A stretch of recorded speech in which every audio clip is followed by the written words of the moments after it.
Hello everyone, welcome to my YouTube channel. As you know, this is The Escape. Sorry guys, it's been a hot minute. We haven't uploaded any video of The Escape to you, but we will be making some many The Escape videos and uploading them in very quick successions. And so that will be good and settled. I guess we're good now. So we just want to give our 2 cents on an issue that has gained a lot of relevance in the past days about a popular Lagos-based car dealer and businessman, IVD. Um, there's a lot of dynamics to the story, but we are only going to be dealing with what is relevant to our own field of talk and entertainment and learning, which is domestic violence.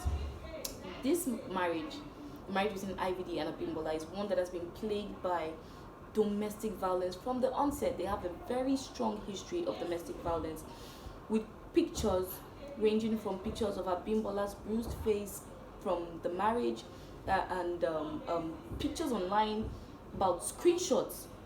Blessing CEO, a popular, very controversial TikToker, made a live video the other day addressing the fact that IVD was in fact not a tiger and that the real tiger was Abimbola, and that she'd attacked IVD even in public.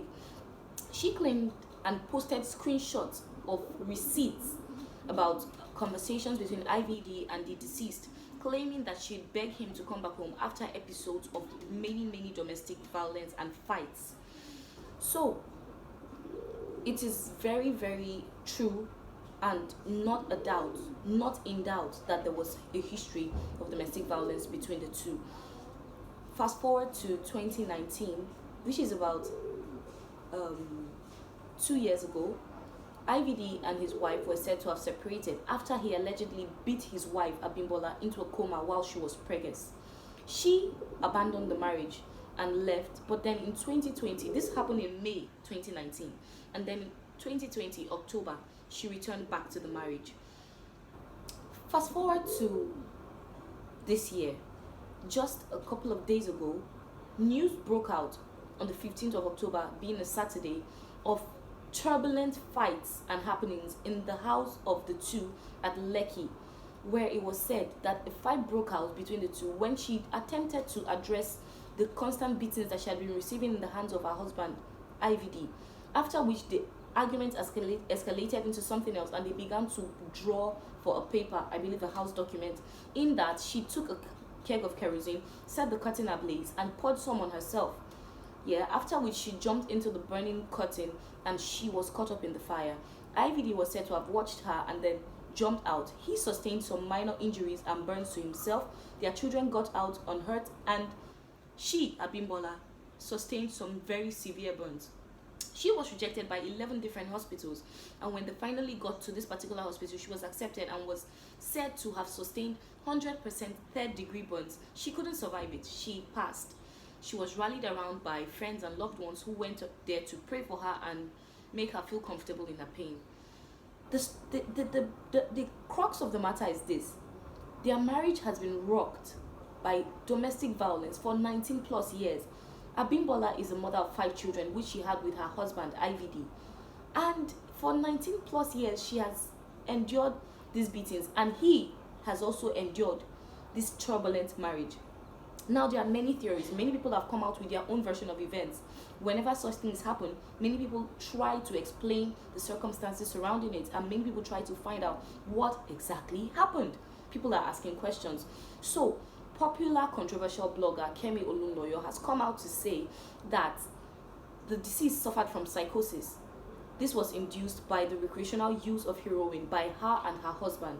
She was said to have been psychotic, which resulted in her incessant episodes of violence, and which caused her to pour kerosene on her own body and set herself ablaze. Now, Gist Lover has come out again to say that the deceased was ritualistic and had given herself up to be used as rituals for her husband IVD, which is why she was always so bitter and violent, because she was being cheated out of the deal by her husband. So it's logical to think, if I gave myself out to be used for ritual for this person and he's trying to cheat me out of the money, of course I will react. I will be violent. Do you understand? So these are the logical explanations people are trying to come up with regarding why there was always violence in the marriage.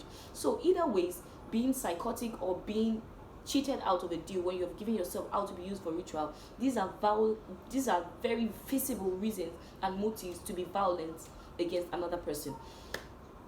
Then there comes the message that IVD dropped on his social media platform after his wife passed.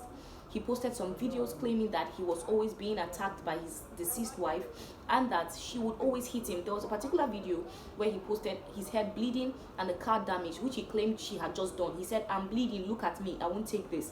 And then he said what will hurt him is that when he's dead, people will come to his funeral and be saying, "Oh, his wife was such a good person," and he would come out and beat them and say, "Just take me and put me, let me just go be with the Lord."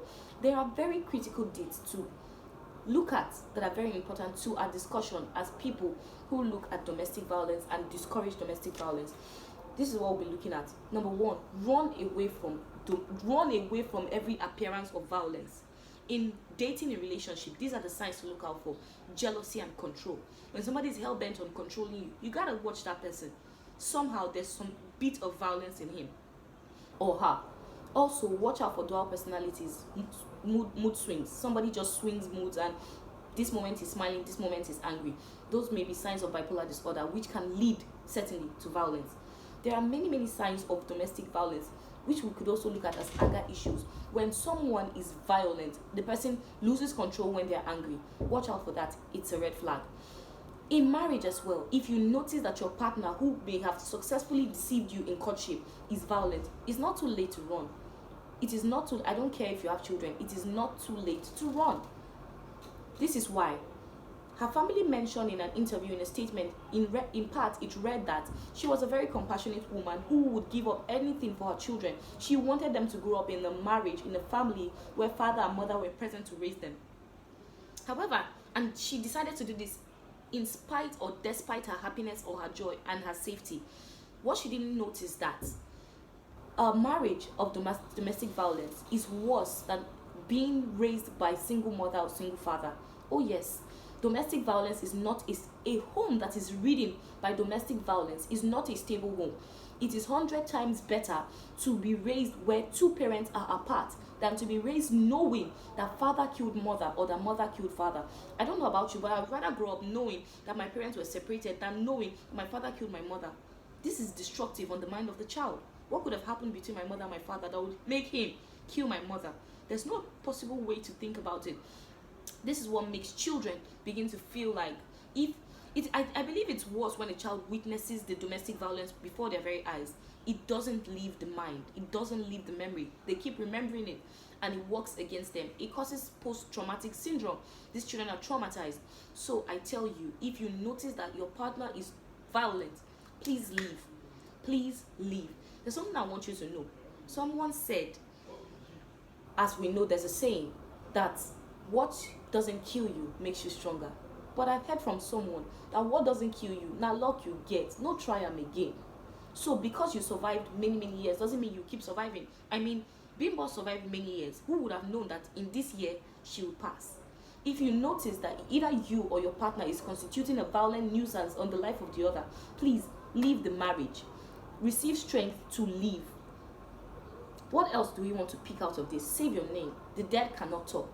Now there are many controversies, theories coming up trying to explain this.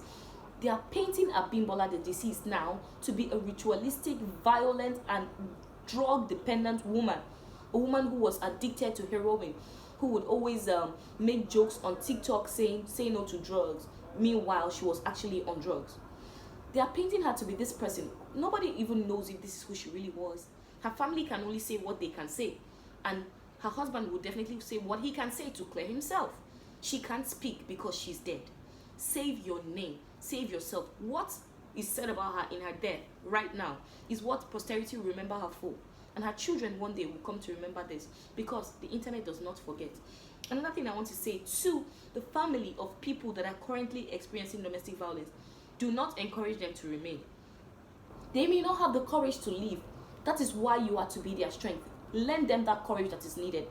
From the statement that was made by the family of Abimbola, it's to be believed that somehow they took pride in the fact that she was a compassionate mother, a mother who would rather stay behind and have her children grow in a good family rather than move out for her own safety. It is compassionate to remain behind for your children, but it is not smart. It is compassionate to stay so that they can grow with father and mother, but it is not a smart move, because in the long run, you will regret it. You will regret it. Another thing I want us to note is that it's possible that neither Abimbola nor IVD were violent people. There is the problem of incompatibility. When you notice that somebody drives you to the cliff in courtship, leave. When you notice that with this person, I have tendencies to lose it, leave. It doesn't matter how much you love the person, because the person who drives you to the cliff in courtship will push you off that cliff in marriage. Marriage will test you. It will test everything. It will test your anger. It will test your patience. It will test everything. So if you notice that in courtship you're already being pushed to the cliff by this person, run away. It doesn't take too much. Run. Because the person who pushes you to the cliff, like I said, in courtship, will push you off that cliff in marriage. Run away. Do not stay. When you notice that you're not compatible, you don't speak the same language, whenever the person speaks, you're upset, you're boiling, just run. Just run while you still have the chance. It's easier to break a courtship than to sign divorce papers, I mean. So please, when you notice that, move. When you're not compatible with someone, you may not be bad, I may not be bad, but together we are toxic for each other. Together we create a toxic mess that can create domestic violence. It's very simple. When tempers begin to fly, people begin to say what they don't want to say. And once you start saying, you start moving. That's the language of the body. It's the conscious, the subconscious, and the conscious mind. What you say, you begin to think. What you think, you act out. You may be fighting with someone in your mind, you're like, I just want this guy to die. You may begin to act it out. So when you notice that someone brings out the worst in you, in terms of arguments, always pushing you off, always irritating you, please leave. It's not too hard. Please leave. Lastly, if you notice that you yourself are that violent person, I want you to admit it. I want you to admit it. Because when you notice that you're violent and you decide to deny, be in self-denial, I can't be that person, you become that thing. You become even a stronger version of that thing, that demon that you believe is lurking outside the doors of your house. You become it. When you pamper evil, you become evil. If you notice that you have tendencies to be violent, please get yourself treated. You admit it and you get yourself. You cannot heal from being violent if you do not first admit that you're violent. Many people who grew up in families that are abusive, violent father, violent mother, they grow up being violent, but they struggle to accept that they have become that monster that they hate. So they refuse to accept it, and they end up being violent until the evil blossoms and matures in them, and they begin to do it to other people, and then it's too late. If you notice that you have tendencies to be violent, please admit it and treat yourself. With this, I hope you have learned something. We do not bring up the stories of people, of victims of domestic violence to laugh or mock them. We do this so that people can learn. I believe someone has learned. One would want to ask, when she left him in May 2019, why did she come back? Why did she come back? Perhaps she believed that what she had survived before, she will survive again. If you leave, do not ever come back. Do not ever come back. Perhaps except the person has absolutely changed. Don't take "I've changed" for an answer. Make sure that the person has actually changed. Because what you survived before, you may not survive again. The police has actually said, contrary to what people say now, that they have IVD in detention, that is in police custody, and he's being investigated. Investigations are being made into the whole circumstances surrounding her death and every other thing to ensure and clarify whether he's indeed guilty or if he's just being accused wrongly. We hope to hear, and if he is indeed responsible for her death. She may have been ritualistic, she may have been violent, she may have been a drug addict, but no one has the right to take another person's life. If he truly was behind it, then I hope justice is served, and we will hold hands together to ensure that justice is served for Abimbola Ogbonna, deceased Abimbola Ogbonna. My condolences to the late Abimbola's family. If you ever watch this video, my condolences to you. We pray that the Lord grants you the fortitude to bear this irreparable loss, and that you grow and heal from this. And we hope that such incidences do not ever occur in your family again. For every person that is on this show right now, please get the strength you need to leave that abusive relationship, abusive marriage, in whatever function of relationship it may be. And God help us all. New episodes of The Escape will be dropping shortly. back to back to back to back to back. And I hope you and your friends learn a few things from it. Until then, please remain safe. Do not spread fake or false rumors. Remain safe out there. Follow us on our social media platforms on Instagram at wove_escape. We love you. See you. Do not forget to like and subscribe to this video.